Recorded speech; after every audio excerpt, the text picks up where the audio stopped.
Hello, League. It is I, your commissioner, here to go over the Week 1 recap of what occurred in this amazing fantasy football league we play in. First and foremost, I have to congratulate Christopher on his victory. I think many of us, myself included, were not expecting a victory from Christopher, but he pulled it out. He did what he had to do. Aaron Jones, Monday Night Football, and that is where we will begin. So, this matchup was a close one. This was one of the closer projections we had in Yahoo. Christopher got huge performances out of Lamar Jackson, Aaron Jones Sr., and Kaimi Fairbairn. His only 3 players to get into double digits, but hey, they accounted for a whopping 56 points of his 90. Chris got nice efforts from Jacoby Myers. He got decent effort even from Kyle Pitts. Yes, Pitts of Despair even showed up. RJ Harvey had a nice 50-yard run. That was actually the difference in this game. Very little from Mike Evans and very little from Jamar Chase, but that is sure to change. So Christopher has to be feeling good about his 90-point performance.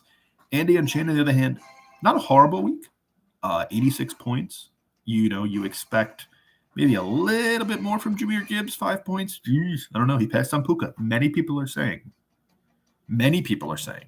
the curse of Puka Nacua. I'm not saying that. Oh, I am saying that. It is the curse of Puka Nacua. This was 2 monumental curses going head-to-head right at one another. Andy Unchained just didn't seem to have enough this week. Ashton Genty got him 10 points, but it was a touchdown that carried him to 10. David Njoku did not do much. Perhaps Pat McCann's pick at tight end, which we will get into later, is maybe the man to own in Cleveland. Garrett Wilson had a good week, but for Andy, 86 points. Odds are he will score more in the future, but just not enough this week. Dark Pits of Despair is victorious. Next, we have what was one of the lower scoring matchups of the week, Nico the Impaler versus the Blair Witch Project, Luke versus Kyle. Luke is adamant on starting Drake May. He's adamant on starting Nico Collins, as he should be. He got a nice touchdown from Devon Achane. He had Cortland Sutton score him a touchdown, and he had Daniel Carson get him over double-digit points. Everything else on Luke's team was rather forgettable, but what was not forgettable was a victory. 80 points. You take 80-point victories when you get them. Kyle, 53 total points. He got a combined negative 0.25 from 3 players. Xavier Worthy, 0. Mark Andrews, 0.5. Baltimore defense, -3. Those are difficult spots. Hard to win when 3 of your players combined for negative 2.5. Joe Burrow got him 8 points. It's actually kind of a miracle Kyle scored this many points because Alvin Kamara and Harrison Butker accounted for nearly 40% of his total points. There's not much to say when you put up 53. Kyle will be better, but just not this week, as Luke is victorious in this matchup of noted foes and dare I say, the right versus the left. Next, we have Richie's team, which I will not say on YouTube, and Skinny Kyle, Mike Russell, going head-to-head. And this one, folks, was not terribly close. It was supposed to be. It was supposed to be about a 3 or 4 point game, according to our good friends at Yahoo. But Russell had difficulties with T. Higgins. He had difficulties with Travis Hunter. Omari and Hampton did not do what he needed to do. Saquon was good. Marvin Harrison Jr. caught a touchdown. Brock Purdy was Brock Purdy. He puts up 18 points a game.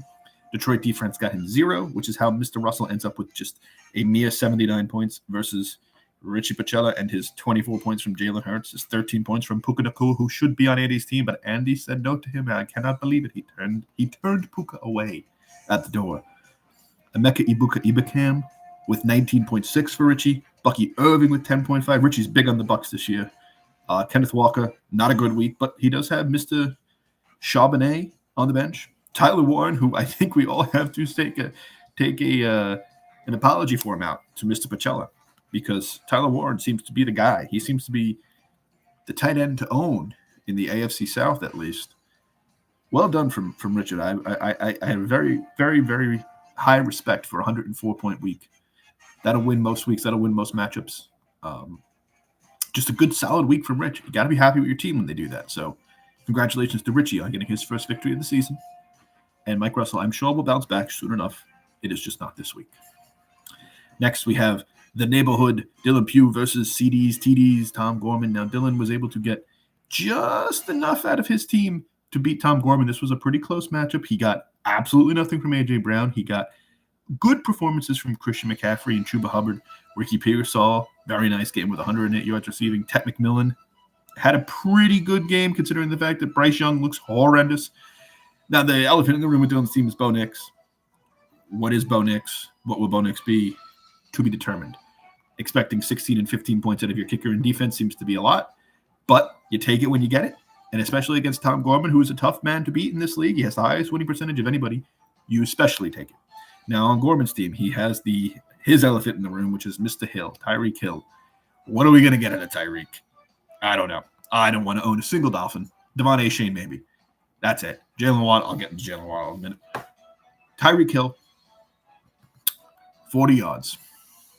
Devonta Smith, 16 yards. Patrick Mahomes played well. CeeDee Lamb. Look, if CeeDee Lamb has hands, Gorman probably wins this matchup. Let's be honest.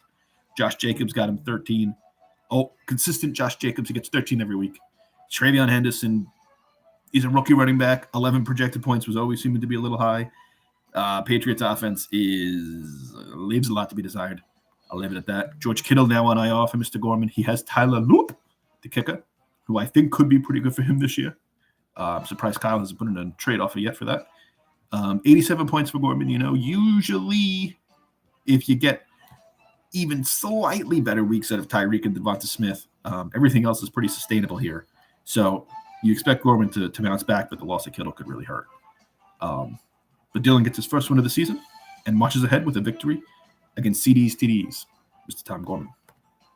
Next, we will go to my matchup. Now, look, I had a very fortunate week. Josh Allen had an incredible fourth quarter. Derrick Henry had an incredible game, minus the last 3 minutes. Zay Flowers is fast. Breece Hall looked good. That's all I'll say about my team. I'm very happy with how we performed. Drake London had to catch the ball. But other than that, John Tui, look, Tui's got a Waddle problem. I think we all know that. Jalen Waddle stinks. But he got good performances from pretty much everybody else on his team other than his wide receivers. Tui put up 81 points, and he got 13 from his wide receivers in total. So, you take a look at this. You expect probably a little bit better from Chase Brown. You expect a little bit better from James Conner. Kelsey was solid. Will Reichart was solid. Defense got him 6 points. I mean, Tui's going to be fine. It's just a game where Malik Neighbors, George Pickens, Jalen Waddle, not getting enough yards, to be honest, and not scoring touchdowns to compensate for the lack of yards to get Tui to the place where he needs.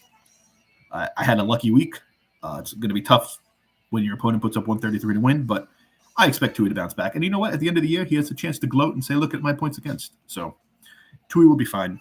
Tui will win many games. It was just not in the cards this week for Mr. Back. Lastly, we have what was maybe my surprise win of the week in Mr. Pat McCann, who's a name I also won't say on here. Caleb Williams got him 24 points, even though he played horrendous football. He got 10 points out of Justin Jefferson. What else is new? Jameson Williams only with 2.6. But he did get very nice weeks out of James Cook, Deebo Samuel, Brock Bowers, who could be injured, Cameron Dicker, and Green Bay defense. Pat had a really solid week, 104 points across the board. You take that every time you get it. You expect to win when you put up 104. Pat got 104. Mr. Stokes, on the other hand, had a very tough week when it comes to anybody but his running backs. Trevor Lawrence with 11. DK Metcalf was decent, but it just wasn't enough. 78 points. It's going to be difficult to win when you get 78,